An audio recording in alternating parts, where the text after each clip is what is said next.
Hello बेटा जी, कैसे हैं आप सब लोग। होप यू बेटा बहुत अच्छे होंगे और अपने टर्म वन एग्जाम्स के लिए बहुत जोर शोर से प्रिपरेशन कर रहे होंगे।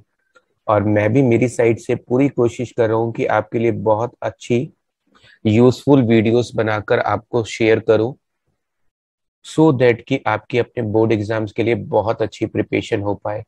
इसके लिए मैंने हर चैप्टर के बहुत सारे एमसीक्यूज वीडियोस और केस स्टडीज के वीडियोस बनाकर आपके साथ शेयर किए हैं, जो आप मेरे चैनल की प्लेलिस्ट में जाकर देख सकते हैं। आज की इस वीडियो में बेटा जी मैं आपके साथ फंडामेंटल ऑफ पार्टनरशिप का जो हमारा चैप्टर है उसका प्रैक्टिस सेट नंबर 7 शेयर करने वाला हूँ।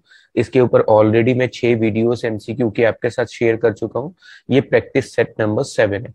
चलिए बेटा आज का वीडियो शेयर स्टार्ट करते हैं। आज का वीडियो में और टॉपिक्स की तरह एमसीक्यू क्वेश्चंस नहीं है, कुछ मैच मेकिंग है। कहीं एग्जाम में ऐसा भी हो सकता है कि मैच मेकिंग आ जाए आपके लिए, कि आपको कुछ ऑप्शंस इधर दिए होंगे, कुछ ऑप्शंस इधर दिए होंगे, उनको आपको मैच करना है या कुछ ट्रू फॉल्स आएंगे। तो आज के प्रैक्टिस सेट्स में कुछ मैच मेकिंग और कुछ ट्रू फॉल्स के क्वेश्चन है। चलिए आइए बेटा स्टार्ट करते हैं। बेटा जी ये क्वेश्चन नंबर 1 है और यहाँ पर बेटा जी आपको मैच मेकिंग करनी है, आपको बताना है कि किसका क्या सही आंसर है। जी बेटा, क्वेश्चन में यहाँ पर लिखा है कि in the absence of partnership deed what is the rules relation to match.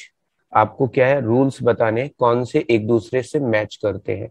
यहाँ पर पार्टनरशिप डीड की एब्सेंस में कौन कौन से रूल्स किस किस टॉपिक से मैच करेंगे। यहाँ पर हमें A B C D E इधर हमें 5 पॉइंट्स दिए हुए हैं और उसके रिलेटेड जो एब्सेंस ऑफ पार्टनरशिप डीड के प्रोविजंस है वो 1 2 3 4 5 के सीक्वेंस में दिए हैं। सबसे पहले लिखा है कि अगर पार्टनरशिप डीड नहीं होती है तो उस कंडीशन में बेटा आप जानते हो कि पार्टनर्स को सैलरी हम अलाउ करते हैं या नहीं करते हैं। तो आपका कहना होगा कि सर हम in the absence of partnership deed salary allow नहीं करते हैं। तो बेटा जी जो 1 वाला ऑप्शन है इसका आंसर क्या होगा, इसका आंसर होगा 3, यानी कि कोई भी सैलरी अलाउ नहीं होगी अगर क्वेश्चन में पार्टनरशिप डीड नहीं है। तो हम एक आंसर 3 लगाएंगे। उसके बाद हमसे पूछा है सेकंड नंबर पे कि इंटरेस्ट ऑन कैपिटल को लेकर क्या होगा। तो ऐसे में बेटा जी आप जानते हैं कि in the absence of partnership deed no interest on capital allowed to partners. तो बी का आंसर बेटा जी होगा 4। डन। उसके नेक्स्ट दिया है इंटरेस्ट ऑन पार्टनर्स लोन। अगर पार्टनर का लोन है और उस पर हमें इंटरेस्ट पे करना है और पार्टनरशिप डीड में उसके रिगार्डिंग कोई रूल नहीं है, तो ऐसे में बेटा जी क्या इस पे रूल्स फॉलो होगा। तो बेटा जी इस पर रूल फॉलो होगा हमारे पास, इसका आंसर होगा 1। सी का आंसर होगा 1। 6% per annum interest will be allowed on the amount given by the partners in the form of loans और एडवांस। अगर पार्टनर ने फर्म को किसी तरह का कोई लोन या एडवांस मनी प्रोवाइड की है और उस पर रेट ऑफ इंटरेस्ट पहले से डिसाइडेड नहीं है, तो उस कंडीशन में जो एब्सेंस ऑफ पार्टनरशिप डीड होता है बेटा उसमें rate of interest 6% per annum लेते हैं। उसके बाद आता है बेटा जी जो हमारा नेक्स्ट रूल आता है वो आता है डिवीजन ऑफ प्रॉफिट को लेकर, कि अगर पार्टनरशिप डीड नहीं है तो ऐसे में हम प्रॉफिट को किस रेशियो में डिवाइड करते हैं। तो बेटा जी इसका आंसर होगा यहाँ पर 5th, यानी कि ऐसे में पार्टनर्स का जो प्रॉफिट शेयरिंग रेशियो होता है वो बेटा जी इक्वली मानते हैं। और यहाँ पर बेटा जी इररेस्पेक्टिव ऑफ कि उन्होंने कितनी कैपिटल कंट्रीब्यूट की है। ए पार्टनर ने 3 लाख की कैपिटल लगाई है, बी पार्टनर ने 2 लाख की कैपिटल लगाई है, सी पार्टनर ने 1 लाख की कैपिटल लगाई है।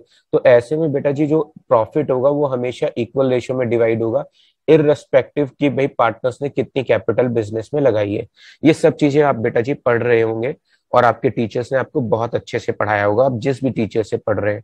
मैं सिर्फ आपको बेटा जी एमसीक्यू के थ्रू वो सारे पॉइंट्स रिकॉल करा रहा हूँ। इंटरेस्ट ऑन ड्राइंग को लेकर क्या रूल होता है बेटा जी। इंटरेस्ट ऑन ड्राइंग के लिए आंसर लगेगा नंबर 2 कि no interest on drawings will be charge. तो एक तरीके से हमने इस छोटे से क्वेश्चन से बेटा जी क्या किया है, इस एक छोटे से क्वेश्चन से मैच द फॉलोइंग वाले क्वेश्चन से हम लोगों ने जो एब्सेंस ऑफ पार्टनरशिप के डीड के रूल्स होते हैं वो सारे रिकॉल कर लिए। और अगर इस तरह का कोई क्वेश्चन आएगा तो आप किस तरीके से आंसर लगाएंगे, ए का 3, सी का 1, बी का 4, डी का 5, ई का 2, ऐसे कॉम्बिनेशन में आपको ऑप्शन दिए होंगे, उसके हिसाब से आपको टिक करना है। डन। क्वेश्चन नंबर 2 पर आते हैं। आपको यहाँ पर बेटा जी लिखा है कि स्टेट ट्रू और फॉल्स। आपको यहाँ पर क्वेश्चन में ट्रू और फॉल्स बताना है कि किस केस में आंसर क्या है, ट्रू है या फॉल्स है।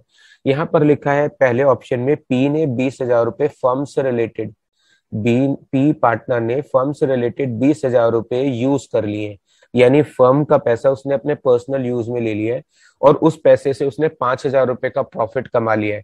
अब ऐसे में पी को कितने रुपए वापस करने पड़ेंगे, केवल 20,000 रुपए। बेटा अगर कोई पार्टनर फर्म का पैसा यूज कर लेता है अपने पर्सनल काम में और उससे कुछ पैसा कमाता है, तो ऐसे में उस पार्टनर को फर्म को सारा पैसा लौटाना पड़ेगा, इंक्लूडिंग प्रिंसिपल अमाउंट और इंक्लूडिंग प्रॉफिट। ये दोनों चीजें बेटा जी उसे फर्म को लौटानी पड़ेंगी, क्योंकि उसने जो पैसा अर्न किया वो फर्म की मनी को यूज करके किया है। तो ऐसे में उसको टोटल 25,000 लौटाने पड़ेंगे। इसका आंसर है बेटा जी फॉल्स। तो पहले ऑप्शन का आंसर है बेटा जी फॉल्स। डन। उसके नेक्स्ट नंबर पे आते हैं। क्यू ने 5,000 रुपए जो है फर्म का पैसा यूज कर लिया है, यानी फर्म का 5,000 रुपया क्यू ने अपने पर्सनल यूज में ले लिया है और उसकी वजह से उसको 1,000 रुपए का लॉस हुआ है। तो ऐसे में क्यू जो है वो कौन सी अमाउंट को रिफंड करने के लिए लायबल होगा, केवल लॉस की अमाउंट को रिफंड करने के लिए लायबल होगा? नहीं।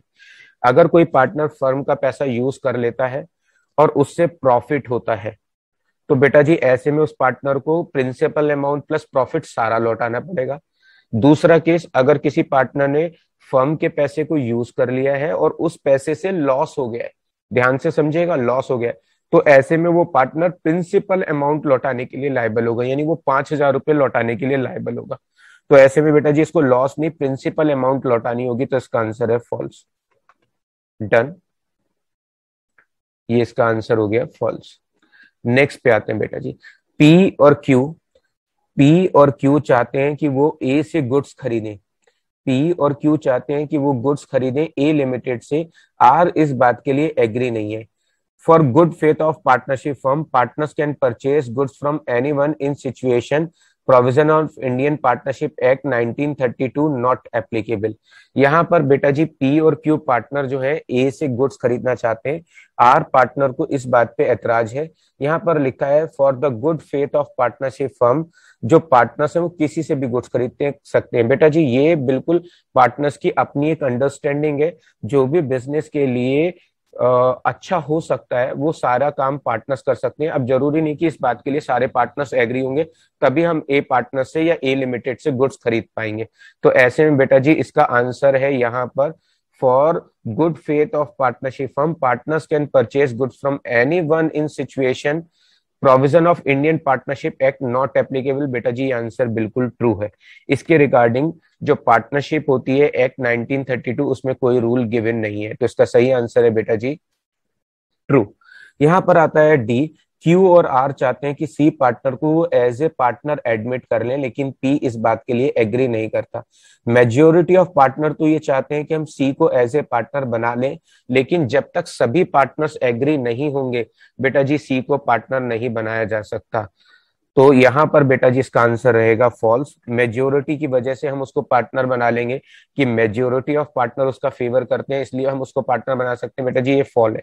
पार्टनर के केस में जब तक सारे पार्टनर्स एग्री नहीं होंगे उस कंडीशन में हम उसको पार्टनर नहीं बना सकते। किसी को पार्टनर बनाने के लिए सारे पार्टनर्स का एग्री होना जरूरी है, जबकि गुड्स खरीदने के ऊपर मेजोरिटी ऑफ पार्टनर का फेवर देखेंगे। तो ये बहुत अच्छे पॉइंट्स थे और मुझे लगा कि एग्जाम से पहले मुझे ये सारे पॉइंट आपको सिखाने और रिवाइज करा देने चाहिए। आइए बेटा जी क्वेश्चन नंबर 3। यहां पर लिखा है in the absence of partnership deed what is the rules relation to match the following. आपको यहाँ पर मैच द फॉलोइंग करना है, जैसा हमारा क्वेश्चन नंबर 1 था एग्जैक्टली वैसा ही है। A want that interest on capital should be allowed to the partners, but B and C do not agree। तो ऐसे में आपको बताना है कि क्या हम पार्टनर्स को इंटरेस्ट ऑन कैपिटल, यानी A चाहता है कि इंटरेस्ट ऑन कैपिटल मिले, B C को इस बात से एतराज है, क्या ऐसे में उसको इंटरेस्ट मिल सकता है या नहीं मिल सकता है, आपको बताना है। तो आप कहेंगे सर हमें इसका आंसर मालूम है। इसका आंसर है कि ऐसे केसेस में इंटरेस्ट ऑन कैपिटल अलाउड नहीं होगा। इसका आंसर है 2। ओके बेटा जी। उसके बाद आता है कि बी पार्टनर चाहता है कि ऐसे में उसको सैलरी मिलनी चाहिए, जबकि ए और सी इस बात के लिए एग्री नहीं करते। यानी बी पार्टनर सैलरी की डिमांड कर रहा है, और ऐसे में बाकी दो पार्टनर इस बात के लिए एग्री नहीं करते हैं। और एब्सेंस ऑफ पार्टनरशिप डीड में बेटा जी लिखा रहता है कि किसी भी पार्टनर को सैलरी अलाउ नहीं होगी, तो इसका आंसर रहेगा बेटा जी 3। उसके बाद करते हैं बेटा जी सी से रिलेटेड पॉइंट। यहां पर लिखा है सी से रिलेटेड पॉइंट में कि सी ने फर्म को लोन दिया है। C wants that loan given by him to the firm bear interest 10% per annum, लेकिन ए और बी इस बात पे एग्री नहीं करते हैं। तो ऐसे में बेटा जी जो अगर पार्टनरशिप डीड नहीं है तो rate of interest on loan रहता है 6% पर एनम। तो ऐसे में सी को बेटा जी 6% पर एनम से ज्यादा इंटरेस्ट एनुअली नहीं मिल सकता है। इसके अलावा यहाँ पर बेटा जी नेक्स्ट में दिया हुआ है डी वाले ऑप्शन में कि ए और बी हैं, उन्होंने large amount of capital business में इन्वेस्ट की है एज कंपेयर टू सी। अब वो चाहते हैं कि भाई जो प्रॉफिट है वो कैपिटल के रेशियो में शेयर होना चाहिए, लेकिन सी इस बात के लिए एग्री नहीं करता। तो बेटा जी यहाँ पर अगर पार्टनरशिप डीड नहीं है तो ऐसे में इररिस्पेक्टिव ऑफ कैपिटल कि उन्होंने कितना पैसा बिजनेस में इन्वेस्ट किया है, प्रॉफिट हमेशा इक्वल रेशियो में शेयर होगा। जी बेटा जी, तो ये आज का एक छोटा सा वीडियो था प्रैक्टिस सेट नंबर 7, जिसमें मैंने आपको मैच ऑफ द फॉलोइंग और इसके अलावा कुछ इंपॉर्टेंट पॉइंट्स हो सकते हैं जो एग्जाम में टीचर आपसे पूछ सकता है, वो सारे रिकॉल कराए। तो बेटा अगर आपको ये वीडियो अच्छा लगा हो तो इस वीडियो को, इस चैनल को सब्सक्राइब करिएगा और इस वीडियो को अपने फ्रेंड्स के साथ ज्यादा से ज्यादा शेयर करिएगा। अगर बेटा आपको ये वीडियो अच्छा लगा है तो प्लीज सब्सक्राइब द चैनल और इस वीडियो को अपने फ्रेंड्स के साथ ज्यादा से ज्यादा शेयर करें।